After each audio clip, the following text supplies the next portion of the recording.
Alright folks, Jimmy here and welcome back to the channel.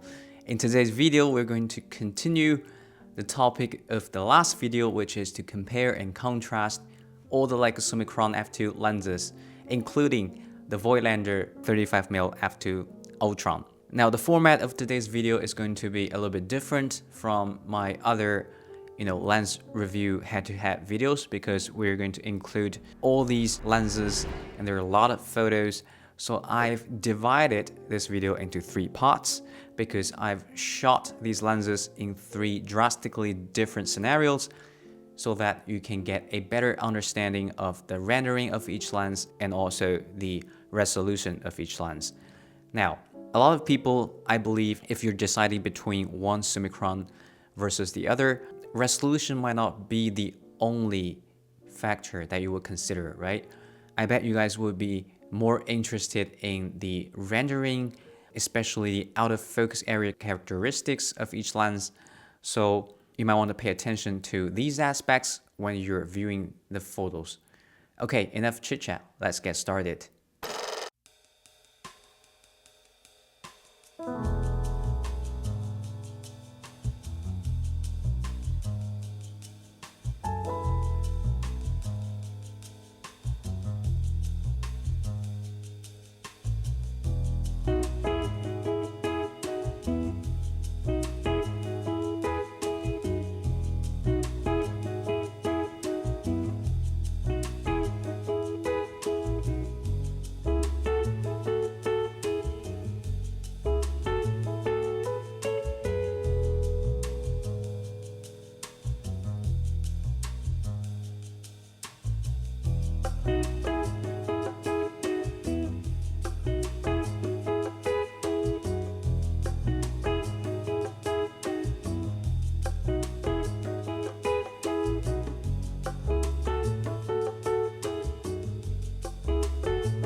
So this first set of photos, I've shot backlit with a lantern in the center as the subject, so you can get a good understanding of how these lenses perform in backlit situations, including the center sharpness as well as the bokeh.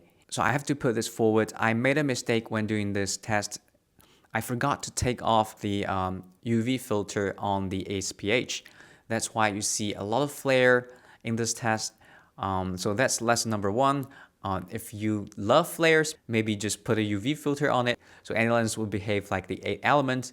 Or if you don't want crazy flares, then you probably shouldn't put any extra glass in front of your lens, or it's gonna perform drastically differently in backlit situations. Now, let's get that out of the way and look at each comparisons. You can see that the 8 element performs drastically differently when it's wide open versus just one stop closed down. When it's wide open, the flare is kind of crazy and there's this drastic drop in contrast, making it look not as sharp as the 6 element, which is not true at all because it's every bit as sharp as the 6 element, as you will see in the remaining 2 other scenarios. So don't let the low contrast fool you when you decide a resolution of a lens. In terms of center sharpness, I would say aside from the Apple summicron, which you can clearly tell is superior to all the other lenses here, the Voigtlander also is a big surprise that it actually performed a little bit better than all the other summicrons, aside from the Apple. But I would say the center sharpness are generally speaking quite close to each other, even wide open. Stop down to f2.8 and they will be indistinguishable. Now, looking at the bokeh of each of these lenses, there's a clear trend here, maybe aside from the 8 element, which is quite different from the other lenses. Its bokeh ball is more rounded, even towards the edges, and even stop down one stop, it's still quite rounded, and you don't see these hexagon shapes. But going from 6 element to 7 element to ASPH, and even to Apple summicron, you'll see that the bokeh become smoother and smoother. The outlines of the bokeh ball is less defined. So in general, there's this trend of gradually smoother bokeh when you go from the earlier generations of the summicron to the latter generations.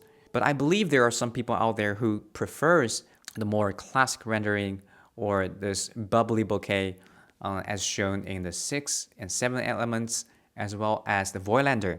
Now I have to show you this photo here because the out of focus area rendering of the Voigtlander is so close to the 7 element that it's very difficult to tell them apart.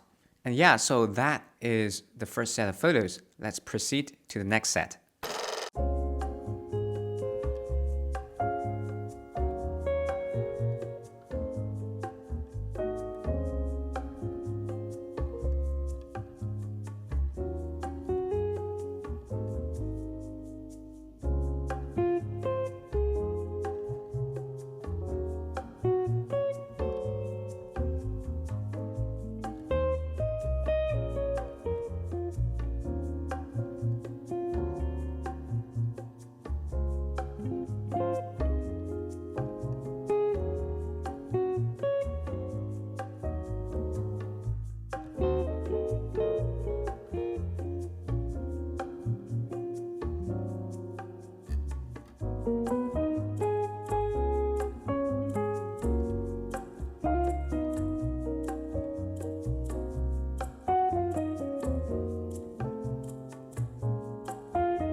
Alright, so in this next set of photos, as you can see, I've taken away the backlit element, and you can immediately tell that the 8th element, even though there's still a little bit of, I would say, glow around the subject in the center, but it's got a much higher contrast, wide open compared to the first scenario, but it's still a little bit lower than all the other lenses. And if we take a look at the center sharpness, the same story continues, except that the ASPH, because of the lack of sunlight, it now doesn't possess that crazy flare anymore.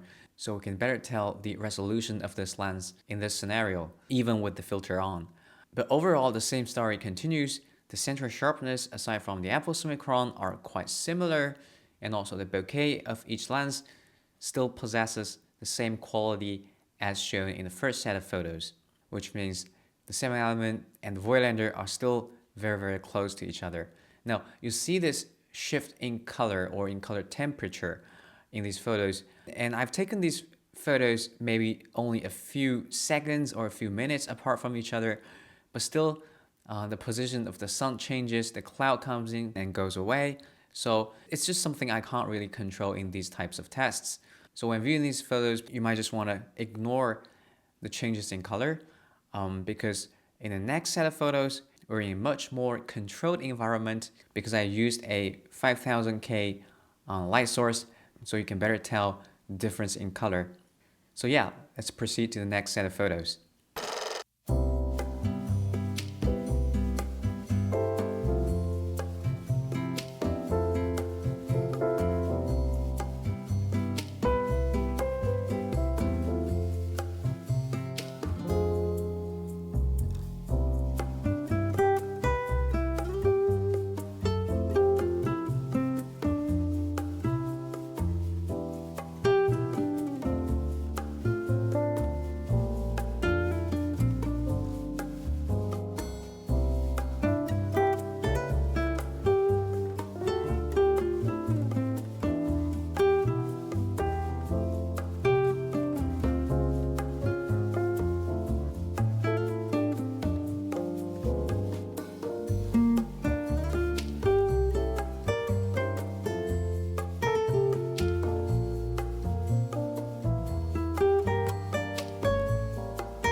Okay, so in this set of photos, I mainly want to take a look at the edge performance of each of these lenses, because in the first two sets, we can't really tell much of the difference in resolution of these lenses just judging from the center portion of the picture. Now, if we look at these photos, I'm quite surprised to find that the 8th element actually performed better than the 6th element and the 7th element. And out of all these lenses, I would say the 6th element performed the worst in the edge of the frame, while the Apple summicron, of course, performed the best. And surprisingly, the voigtlander again trumped all the other summicron lenses, and the 8th element being very close to the ASPH when it comes to resolution in the edge of the frame, but because of that, again, lower contrast, the perceived resolution or sharpness of the ASPH is a little bit higher.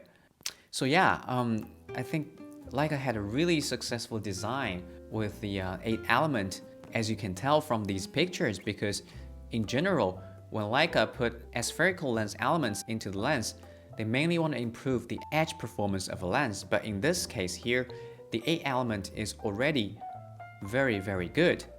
And I'm not too sure if the lower contrast of the 8th element is due to the lens design or the coating of the lens. If it's the latter, then I really think Leica should stay with this design, because even without the aspherical elements, it performed admirably even towards the edge of the frame. And I'm even more excited to see if Leica can reproduce this lens with today's coating technology and see if we can get an even better performing lens out of this very classic lens design from the 1950s. Now, after looking at all these side-by-side testing photos, I'm pretty sure you have a much better understanding of the characteristics of each lens now.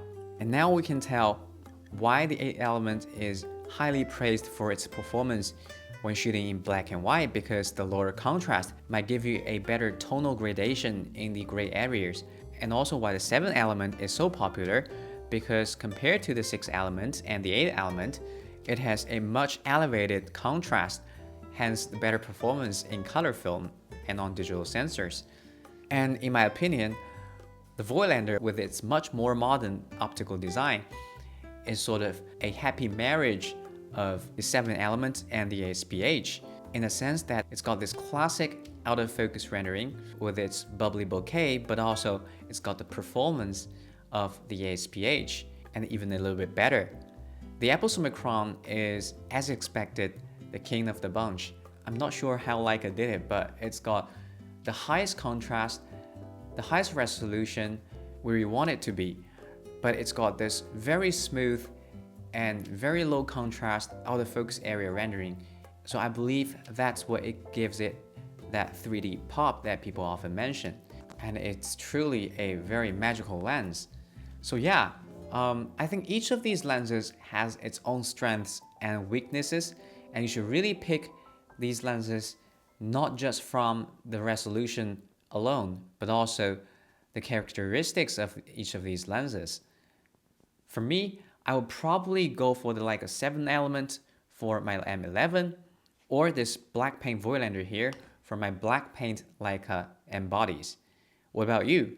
Please leave your comments down below, and I'll see you in the next one.